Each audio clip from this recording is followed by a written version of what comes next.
Jaganmohan Reddy frustration కావచ్చు, YCP నాయకుల frustration కావచ్చు, ఏ స్థాయికి వెళ్ళిపోయిందంటే ఏకంగా ఏదైతే ఏబిఎన్ ఆంధ్రజ్యోతి పేపర్ కావచ్చు, ఛానల్ కావచ్చు ఉందో, జగన్ వచ్చిన తర్వాత తొలి సంతకం వాటి రద్దు మీదే పెడతారని చెప్పి వైసీపీ నాయకులు ఓపెన్ ప్లాట్ఫామ్ మీద ప్రకటన చేస్తున్నారు. మరోపక్క జగన్మోహన్ రెడ్డి తన కార్యకర్తలతోనో నాయకులతోనో మాట్లాడుతూ నేను వచ్చిన తర్వాత రాధాకృష్ణను తిప్పిన స్టేషన్ తిప్పుతాను అని చెప్పి ఒక రకంగా బెదిరిస్తున్నారు. అంటే సాధారణంగా జగన్మోహన్ రెడ్డికి రాధాకృష్ణ అంటే పడదు. వాస్తవానికి మీకు చాలామందికి తెలుసుకోవాల్సింది ఏంటంటే, ఇదే రాధాకృష్ణ దగ్గరికి జగన్మోహన్ రెడ్డి పాదయాత్ర సమయంలో వెళ్ళే ప్రయత్నం చేస్తే రాధాకృష్ణ రావద్దని చెప్పాడంట. మధ్యవర్తి ద్వారా ఇలా జగన్ గారు వస్తారు మాట్లాడతారని చెప్తే రాధాకృష్ణ వద్దని చెప్పాడంట. జగన్ అనే వ్యక్తి నా దగ్గరికి రావాల్సిన అవసరం లేదు, ఆయన చేసుకునేది ఉంటే చేసుకోమను, నేను ప్రజాస్వామ్యబద్ధంగా నా పని నేను చేసుకుంటానని చెప్పి ఆయన తిరస్కరించాడు. జగన్మోహన్ రెడ్డిని కలవటానికి కూడా అప్పట్లో రాధాకృష్ణ ఒప్పుకోలే.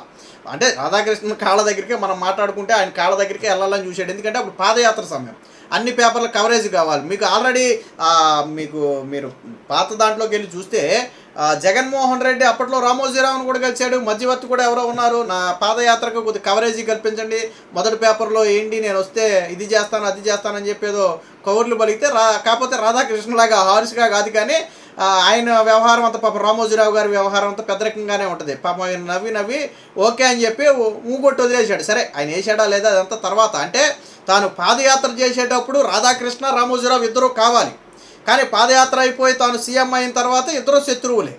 తనకి పేపర్ వచ్చింది, నీకు పేపర్ వచ్చిన తర్వాత కూడా నువ్వెందుకు పాదయాత్ర చేసేటప్పుడు దాన్ని వాళ్ళ దగ్గరికి వెళ్ళటం?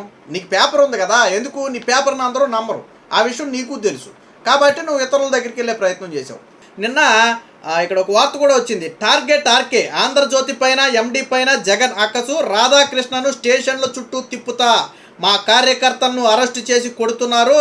ఆర్కేకు కూడా అదే జరుగుతుందంటే ఒక రకంగా రాధాకృష్ణను కొడతాను, మా ఎంపీని ఏదైతే కట్టేసి కాళ్ళ మీద కొట్టి లేకపోతే 3rd డిగ్రీ ఇచ్చి నేను ఇబ్బంది పెట్టానో రాధాకృష్ణను కూడా అలాగే కొడతానని చెప్పి ఏమైనా బెదిరిస్తున్నాడు ఏమో తెలియదు. కానీ పార్టీ సమావేశంలో జగన్ హెచ్చరికలు, తొలి సంతకం ఆంధ్రజ్యోతి రద్దుపైనే, గుంటూరులో మోదుగుల వేణుగోపాల్ రెడ్డి అంటే ఈయన మాజీ ఎంపీ అనుకుంటా, మాజీ ఎంపీ.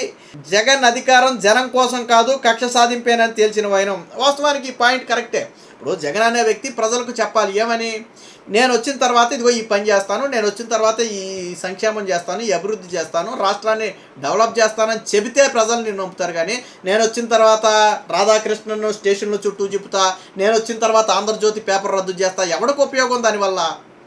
ఎవడికి ఉపయోగం? నువ్వు 5 ఏళ్ళు ఆల్రెడీ ఆంధ్రజ్యోతిని రద్దు చేసావు కదా, పేపర్ని అంటే అడ్డుకోలేకపోయావు, కానీ ఛానల్ని ఆంధ్రప్రదేశ్లో రాకుండా చేసావు కదా. కేబుల్లోనేమో పూర్తిగా తొలగించావు, కేబుల్ ఆపరేటర్లను బెదిరించి అందులో రాకుండా చేసావు. సరే ఆడు పాపం కోర్టులు చుట్టూ తిరిగారు, అటు తిరిగారు, అవ్వలేదనుకో అది వేరే విషయం. కానీ 5 ఏళ్ళు కిక్కురు మనలా, కానీ ప్రజలు అన్నిటికంటే ఎక్కువ అదే చూశారు. ఇప్పుడు నువ్వు మాట్లాడావు కదా లాజిక్, నేను వచ్చిన తర్వాత రాధాకృష్ణ పేపర్ రద్దు చేస్తాను, అది చేస్తాను ఇది చేస్తానని. మరి అదే పని ఇప్పుడు సాక్షి మీద ఎందుకు చేయకూడదు చంద్రబాబు గారు? గతంలో నరాసుర రక్త చరిత్ర అని పచ్చి అబద్ధాలు రాసినటువంటి చరిత్రనిది. చంద్రబాబు అరెస్ట్ అయితే అత్యంత నీచంగా రాతలు రాసినటువంటి చరిత్రనిది. ఈ రోజుకి లెగిస్తే నువ్వు రాసేవన్నీ కూడా అసత్యాలు, ఫేకులు, అవన్నీ ఫ్యాక్ట్ చెక్ ద్వారా ఆల్రెడీ ఖండిస్తున్నారు. మరి అలాంటి నీ పేపర్ మీద, నీ ఛానల్ మీద రద్దు చేయాలని ఎందుకు చంద్రబాబు గారు మాట్లాడకూడదు? ఆయన సీఎంఏ కదా, నువ్వు రద్దు చేసే అధికారం నీకుంటే ఇప్పుడు సాక్షిని రద్దు చేసే అధికారం చంద్రబాబు గారికి లేదా? కానీ ఎందుకు చేయట్లేదు ఆయన? ప్రజాస్వామ్యంలో పత్రికలకంటూ కొంత స్వేచ్ఛ ఉంటుంది. సరే నువ్వు నడిపేది పత్రిక కాదు, నీ సొంత డప్పు అనుకో, అది వేరే విషయం. కానీ పత్రికలకంటూ కొంత స్వేచ్ఛ ఉంటుంది కాబట్టి ఆయన ప్రజాస్వామ్యబద్ధంగా ఎన్నికయ్యాడు కాబట్టి, నీలాగా అరాచకాలు ఆకృత్యాలు ఆయనకి తెలియవు కాబట్టి ఈ రోజుకి నీ సాక్షి నడుస్తుంది, ఈ రోజుకి నీ సాక్షి ఛానల్ వస్తుంది, నీ సాక్షి పేపర్ నడుస్తుందంటే రద్దు చేయలేక కాదు కదా ఆయన. నువ్వు పెట్టగలిగిన సంతకం ఆయన పెట్టలేడు ఆ సీఎంగా. నువ్వు ఎప్పుడో అయితే పెడతానంటున్నావు, నువ్వు 25 ఏళ్ళకి అవుతావు, 30 ఏళ్ళకి అవుతావో లేదో కూడా తెలియదు కదా. కానీ ఆయన ఆల్రెడీ సీఎం కదా, పెట్టాలనుకుంటే మరి ఆయన పెట్టవచ్చు కదా. అంటే ప్రజలకు జగన్మోహన్ రెడ్డికి అధికారం ఇస్తే ప్రజలకు మంచి చేయడానికో, లేకపోతే రాజధానిని పూర్తి చేయడానికో, పోలవరం పూర్తి చేయడానికో, ప్రజలకు సంక్షేమ పథకాలు ఇవ్వడానికో, యువతకు ఉద్యోగాలు కల్పించడానికో కాదు. రాధాకృష్ణని వేధించాలా, సాజ్యోతి పేపర్ని వేధించాలా, వాళ్ళని రాష్ట్రంలో బ్యాన్ చేయాలా, వాళ్ళ మీద కేసులు పెట్టాలా, ఇది వీళ్ళు చేసేది. మొన్న రాధాకృష్ణ మాట్లాడింది సెటైర్. వీళ్ళ దరిద్రం ఏంటంటే సెటైర్కి విమర్శకి తేడా తెలియదు వీళ్ళకి. సాధారణంగా ఒక వ్యక్తిని గొర్రె అంటాం, గొర్రె అంటే నిజంగా గొర్రెని కాదు. నిజంగా గొర్రెని కాదు, వైసీపీ కార్యకర్తలను గొర్రెలు అంటారు. ఎందుకని ఒక గొర్రె, మొదటి గొర్రె ఏమీ లేకపోయినా ఒక కర్ర అడ్డం పెట్టావు అనుకోండి, మొదటి గొర్రె దూకింది అనుకోండి, నువ్వు కర్ర తీసేస్తే మిగతా గొర్రెలు కూడా దూకుతానే ఉంటాయి.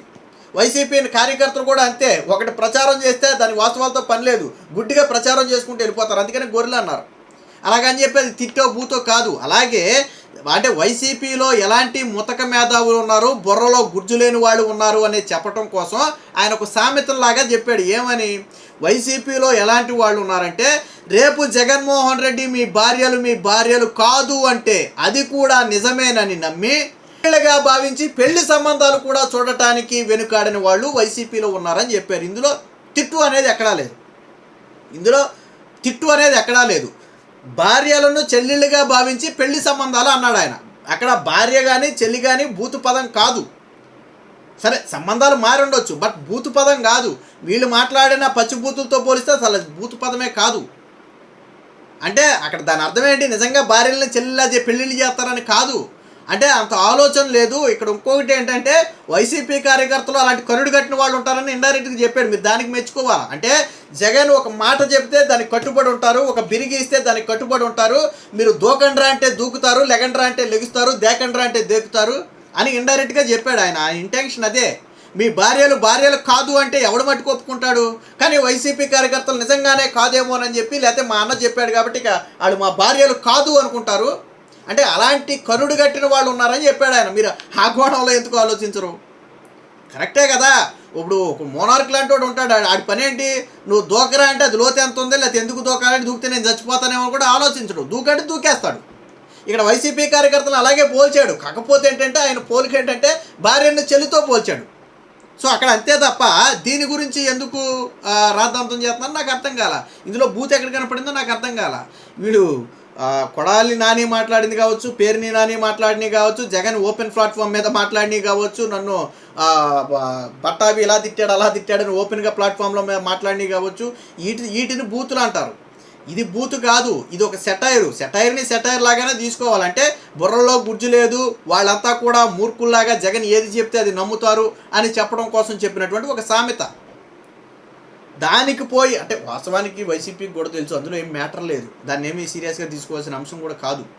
ఎందుకు తీసుకున్నారు అంటే ఈ ట్రోల్స్ ఏదైతే మావిగన్ మీద ట్రోల్స్ వచ్చినాయో ఇక మామూలు ట్రోల్స్ కదా. నేను చెప్పా కదా, ఈ ఇయర్ బెస్ట్ ట్రోలర్ జగనే, ఇంకా సమస్య లేదు. బ్రహ్మానందం అంతా జాంతన్నాయి. మొన్న వరుసగా ఒక 4 రోజులు వచ్చిన ట్రోల్స్ మీరు ఏ సోషల్ మీడియాలో ఏ ప్లాట్ఫామ్ అయినా ఓపెన్ చేయండి, అబ్బబ్బబ్బబ్బబ్బబ్బబ్బబ్బబ్బ ఏమి ట్రోల్స్ నాయన. Views, million views. ఇది వీళ్ళని బాగా డ్యామేజ్ చేసింది. జగన్మోహన్ రెడ్డికి నచ్చంది కూడా ఏంటంటే ఆయన ఒక ట్రోలర్ లాగా చిత్రీకరించడం, ఆయన ఒక జోకర్ లాగా కమీడియన్ లాగా చిత్రీకరించడం ఆయనకి నచ్చట్లా. ఎవరో టీడీపీ నేతలు కూడా అన్నారు ఈ మధ్యన బ్రహ్మానందం రావట్లేదని కొంతమంది ఫీల్ అయ్యారు, ఆయన ఆ సినిమాల్లో తగ్గారని, ఆ స్థానాన్ని జగన్మోహన్ రెడ్డి ట్రోల్స్ ద్వారా భర్తీ చేస్తున్నాడని చెప్పి మాట్లాడారు. వీళ్ళకి నచ్చలా. అంటే వీళ్ళ దృష్టిలో జగన్ అనే వ్యక్తి సీరియస్ పొలిటీషియన్. ఎందుకంటే వీళ్ళు చూడండి సగం జగన్కి ఒక ఆయన ఎప్పుడు నామం పెట్టుకోడు, ఎంత బోర్ నామం, కానీ పాపం వీళ్ళు ఎడిటింగ్లో ఎంత పెద్ద నామం పెట్టి ఆయన చేతుల్లో పెట్టి రప్పాలాగా ఆయన్ని ఎలివేట్ చేసుకునే ప్రయత్నం చేస్తారు వీళ్ళు. అలాంటి వ్యక్తిని జోకర్ అయ్యేటప్పటికి వీళ్ళకి పాపం కడుపు మండింది. దాన్ని డైవర్ట్ చేయాలంటే ఎలా డైవర్ట్ చేయాలి? కరెక్టే, రాధాకృష్ణ అంశం దొరికింది. అందుకని వైసీపీ కార్యకర్తలు కూడా కొంత సంతృప్తి పడాలి. ఎందుకంటే వీళ్ళు కూడా తీవ్ర నిరాశ నిస్పృహంలో ఉన్నారు. ఈ జగన్ మావిగన్ దెబ్బకి గిలగిల కొట్టేసుకుంటున్నారు కవర్ చేయలేక. ఎందుకంటే నిన్నదాకా 3 రాజధానులు అన్నాను, ఇప్పుడు 3 రాజధానులు కాదు మావిగన్ అనమంటే వాళ్ళకి కూడా కొద్దిగా ఎక్కడో ఏదో కొద్దిగా అడ్డు వస్తుంది. మానవత్వం ఉంటుంది కదా, కొద్దిగా ఇది ఉంటుంది కదా, మాట మీద నిలబడే తత్వాలు అడ్డు వస్తున్నాయి. వాళ్ళను సంతృప్తి పరచడం కోసం రాధాకృష్ణ అంతు చూస్తా, పేపర్ రద్దు చేస్తా, స్టేషన్లు చుట్టూ తిప్పుతా, కొట్టిస్తా, ఈ జగన్మోహన్ రెడ్డి మాటలు. మరి గతంలో నారా లోకేష్ నేను వచ్చిన తర్వాత చట్టపరంగా వ్యవహరించని వాళ్ళందరినీ కూడా చట్టం ప్రకారం శిక్షిస్తానంటే రెడ్ బుక్ రాజ్యాంగం అన్నారు. నారా లోకేష్ ఆయన చంపేస్తాను కొట్టేస్తాను అన్నాడా? ఎవరైనా బిరి తప్పితే మీరు లీగల్గా ప్రొసీడ్ అవుతామని చెప్పాడు ఆయన.